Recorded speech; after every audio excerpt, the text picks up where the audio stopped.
જય શ્રી કૃષ્ણ, રાધે રાધે.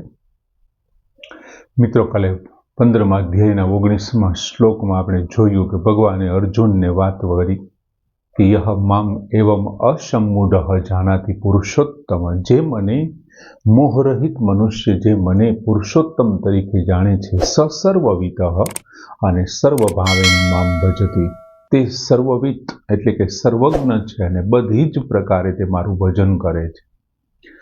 હવે મિત્રો, 15મા અધ્યાયનો અંતિમ શ્લોક એટલે કે 20મો શ્લોક, અંતિમ શ્લોક, આજે 15મા અધ્યાયની પૂર્ણાહુતિ થશે. ભગવાને આ શ્લોકમાં જે વાત કરીને ગીતાજીમાં બીજી ક્યાંય નથી કરી. ભગવાને જે આ શ્લોકમાં વાત કરી બીજી ક્યાંય નથી. 20મા શ્લોકમાં ભગવાન એવું કહે છે કે ઇતિ ગુહ્યતમમ શાસ્ત્રમ ઇદમ ઉક્તમ મયા અનઘ, ઇદમ ગુહ્યતમમ શાસ્ત્રમ ઇદમ ઉક્તમ મયા અનઘ, એતત બુદ્ધ્વા બુદ્ધિમાન સ્યાત કૃતકૃત્યશ્ચ ભારત. ભગવાન અહીં અર્જુન માટે બે વિશેષણ વાપર્યા, એક અનઘ અને બીજું ભારત. અનઘ એટલે હે નિષ્પાપ અર્જુન, જેમનામાં કોઈ પાપ નથી, એવો તું છો, એવો અર્જુન. એમ હે નિષ્પાપ અર્જુન. ઈદમ એટલે આ અને ઇતિ એટલે આમ. આમ આ ગુહ્યતમમ, ઘણું જ ગોપનીય, છુપાવવા યોગ્ય, ઘણું જ ગોપનીય, શાસ્ત્રમ શાસ્ત્ર, મયા ઉક્તમ, મેં તને કહ્યું. હે નિષ્પાપ અર્જુન, આમ આ ઘણું જ ગોપનીય શાસ્ત્ર મેં તને કહ્યું. પછી શબ્દ વાપર્યો ભગવાને ભારત, હે ભરતવંશીઓમાં શ્રેષ્ઠ અર્જુન, એતત બુદ્ધવા, એતત એટલે આને, આને એટલે કે આ શાસ્ત્રને, બુદ્ધવા એટલે જાણીને, એતત બુદ્ધવા આને જાણીને માણસ શું થઈ જાય છે તો કે બુદ્ધિમાનશ્ચ કૃતકૃત્ય સ્યાત, બુદ્ધિમાન તથા કૃતકૃત્ય થઈ જાય છે. મેં તને જે શાસ્ત્ર કીધું એ કોઈ સામાન્ય થોડું છે. 15મો અધ્યાય મેં તને જે કીધું, ઉર્ધ્વ મૂલમ અધઃ શાખા, ત્યારથી ચાલુ કરીને મેં તને 19મા શ્લોક સુધીની જે વાત કરી ભગવાને, એનાથી તું મને ખાલી પુરુષોત્તમ તરીકે જે અસમ્મૂઢ જાનાતિ મામ પુરુષોત્તમ, આવી રીતે જાણી લે છે, એમના વિશેની વાત. હવે ભગવાને અર્જુનને અનઘ શબ્દ, નિષ્પાપ શબ્દ વાપર્યો છે, અને ખરેખર અર્જુન નિષ્પાપ હશે. બાકી જે આખા બ્રહ્માંડનો માલિક છે, એમણે આખી પૃથ્વી ઉપર એકવાર નજર તો ફેરવી હશે ને કે મારે ગીતા ગાવી છે, મારે વર્ષો સુધી, હજારો વર્ષો સુધી લોકોના મનને શાંત કરે, જેમના અંતઃકરણને શુદ્ધ કરે અને મારાથી ખોવાયેલો, વિખૂટો પડેલો મારા પાછો મને પ્રાપ્ત કરી શકે, એમના માટે મારે કંઈક આપવું છે. તો હું કોના મારફત આપું? અને એ માધ્યમ તરીકે ભગવાને અર્જુનને પસંદ કર્યા છે. તો કેવો અનઘ હશે યાર, કેવો નિષ્પાપ હશે યાર. અર્જુન માટે આ વિશેષણ ખરેખર બહુ બંધ બેસતું છે કે જેમનાથી આ સૃષ્ટિને, ગીતાજીનું જ્ઞાન પ્રાપ્ત થયું છે. તો આપણે એમ માનીએ છીએ કે ગીતાજી હિન્દુ ધર્મ માટે એવું નથી. એમ કોઈ ધર્મથી બાંધી નથી શકાય એમ ગીતાજીને. આપણા માટે બહુ મજાની વાત છે હિન્દુ માટે કે આપણો ધર્મગ્રંથ છે. બાકી જેમણે 1945માં જાપાન ઉપર એટમ બોમ્બ ફેંકવામાં આવ્યો, એ બોમ્બના બનાવનાર પછી આપણા એક ગુપ્તા કરીને, ભૌતિક શાસ્ત્રના ગુપ્તા, જ્યારે વિદેશમાં એક અધ્યયન માટે ગયા, ત્યાં એમને આઈન્સ્ટાઈન મળ્યા હતા.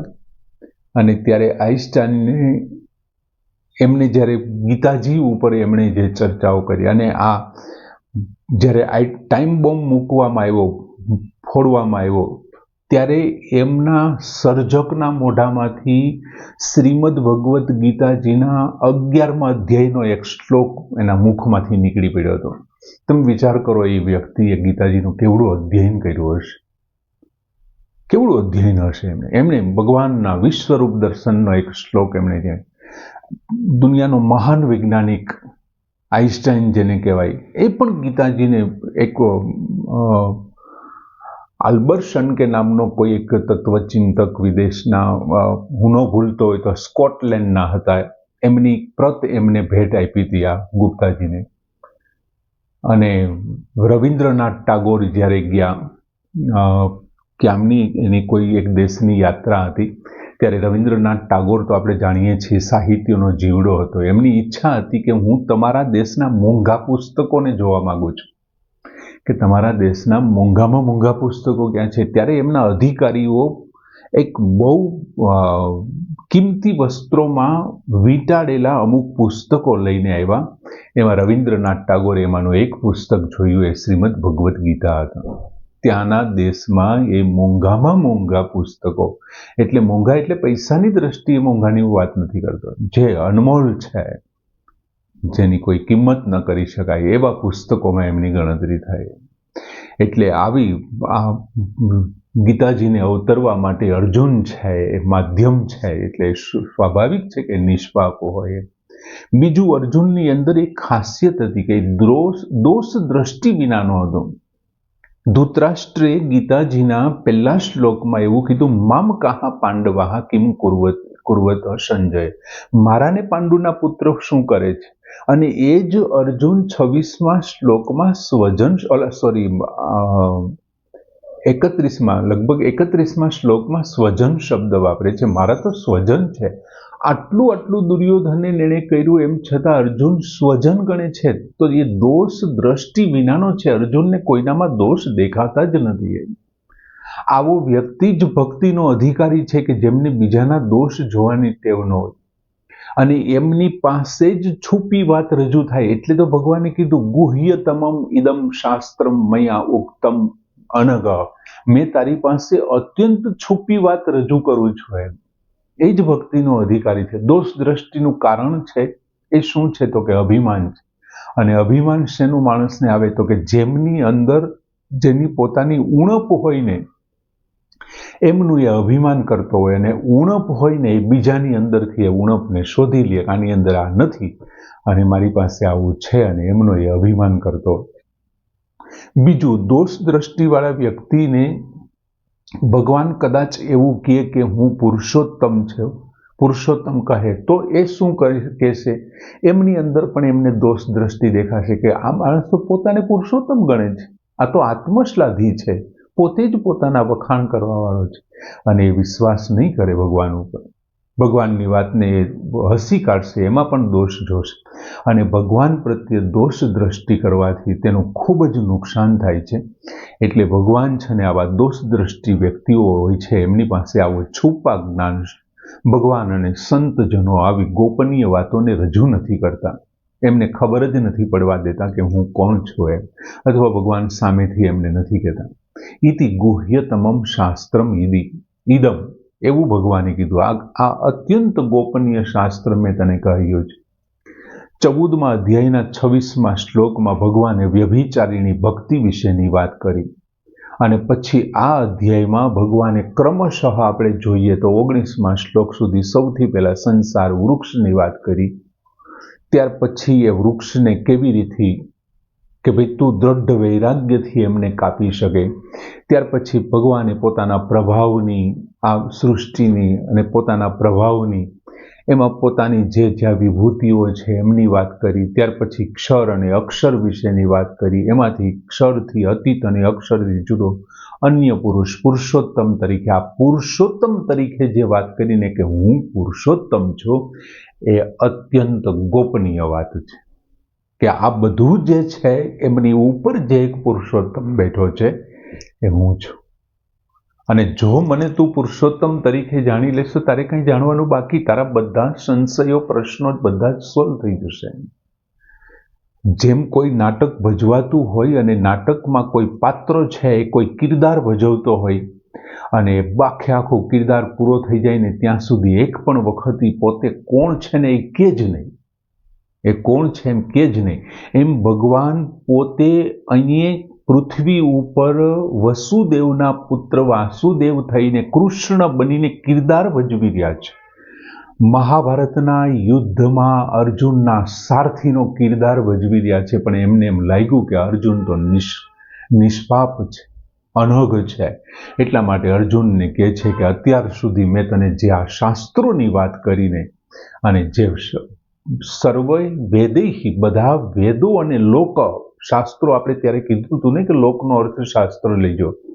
આ બધા શાસ્ત્રો અને વેદ જેને પુરુષોત્તમ તરીકે કહેવાયો છે અથવા ઓળખે છે, અર્જુન એ પુરુષોત્તમ બીજો કોઈ નહીં, એ હું છું. જો કિરદાર ભજવવા વાળો, નાટકની અંદર કિરદાર ભજવવા વાળો કોઈ દિવસ એ પાત્ર પોતાની ઓળખાણ ન આપે કે હું કોણ છું, એમ જ કે હું મહારાણા પ્રતાપ છું, હું શિવાજી, જે પાત્ર ભજવતો હોય એનું જ નામ લે. એ પોતાનું સાચું નામ ભગવાને અહીંયા અર્જુનની સામે સાચું નામ, એટલે ભગવાને કીધું ગુહ્યતમમ શાસ્ત્રમ ઇદમ મયા ઉક્તમ, અત્યંત ગોપનીય વાત, છુપી વાત મેં તને કરી દીધી છે. ભગવાને કીધું મયા ઉક્તમ, મારા વડે કહેવાય છે. હું જ પોતે મારા વિશે કહું છું. જો કોઈ બીજો તને મારા વિશે કહેતો હોય તો તને શંકા જાય કે આ તો એનાથી પ્રભાવિત થઈ ગયો હશે, એટલે એમ કહેતો હશે કે હું પુરુષોત્તમ છે, નામ છે ને તેમ છે. કોઈ કથાકાર ભગવાનના વખાણ કરે તો કદાચ આપણને શંકા જાય, પણ કથાકાર પોતાના વિશે પોતે વાત કરતો હોય તો આપણે કોની ઉપર શંકા કરવી? એ માણસ પોતે જ એમ કે છે કે હું આવો છું. એમ ભગવાન પોતે પોતાના વિશે વાત કરે છે કે હું જ પોતે પુરુષોત્તમ છું. અને પોતાના વિશે વાત કરે તો પોતા કરતા બીજા કરતા તો ભગવાન એને પોતાની જાતને ઓળખતા હોય ને, એટલે શ્રેષ્ઠ છે. વાત કરી કે એતત બુદ્ધવા બુદ્ધિમાન સ્યાત કૃતકૃત્યશ્ચ. હે અર્જુન, મેં તને જે આજે જણાવ્યું છે ને કે આ પુરુષોત્તમ, બંને પુરુષો, ક્ષર અક્ષર, ઉત્તમ પુરુષ પુરુષોત્તમ ને એમને જાણી લે તો તું એતત બુદ્ધવા, એ જાણીને બુદ્ધિમાન સ્યાત, બુદ્ધિમાન થઈશ, ચ કૃતકૃત્ય સ્યાત, અને તું કૃતકૃત્ય થઈ જઈશ. આટલું જાણી લીધા પછી તને કોઈ વસ્તુ જાણવાનું બાકી નહીં રહે. દુનિયાના બધા જ્ઞાન, દુનિયાની બધી વસ્તુ, દુનિયાનું બધું જ તને જાણ્યા બરોબર થઈ જશે, કોઈ બાકી નહીં રહે. અને બીજું, તારો પૃથ્વી ઉપર આવવાનું કામ શું છે? મોક્ષ મેળવવાનો છે ને. તું પુરુષોત્તમ તરીકે જાણી લઈશ ને એટલે તું સંસારથી ભિન્ન થઈ જઈશ અને મારી સાથે અભિન્ન થઈ જઈશ. તું પરમ શાંતિને પ્રાપ્ત કરી લઈશ, તું બ્રાહ્મણી સ્થિતિને પ્રાપ્ત કરી લઈશ. પછી તારે ફરીથી આવવા જવાના ચક્રમાં નથી પડવાનું, તને મોક્ષ મળી જશે. અને જો મોક્ષ મળી જશે, તને મારી પ્રાપ્તિ થઈ જશે, અથવા તારા જીવનના 84 લાખ ફેરાવો છે સફળ થઈ જશે, કેમ કે તે પુરુષોત્તમ તરીકે જાણી લીધો, તો તારું જીવન કેવું થઈ જશે? કૃતકૃત્ય થઈ જશે. આમ પરમ કૃપાળુએ 15મા અધ્યાયમાં બહુ સારી ચર્ચા કરી. મિત્રો, કદાચ એવું બન્યું હોય કે અતિ ભારે કામના લોડને કારણે કદાચ 15મો અધ્યાયમાં ક્યાંક ઉતાવળ થઈ હોય, સમજાવવામાં કદાચ થોડું ઘણું છૂટી ગયું હોય. બાકી ગીતાજીનો 15મો અધ્યાય એટલે હૃદય છે, ગીતાજીનું હૃદય છે. આટલો બધો સારી રીતે ભગવાને એમને રજૂ કર્યો છે. ભલે 20 જ શ્લોક હોય પણ પૂર્ણ છે. એ પરમ કૃપાળુ પરમેશ્વરના ચરણોમાં એ ધરી દઈએ, એમને ધરી અને અહીં 20મો શ્લોક બહુ સરસ મજાનો કે ઇતિ ગુહ્યતમમ શાસ્ત્રમ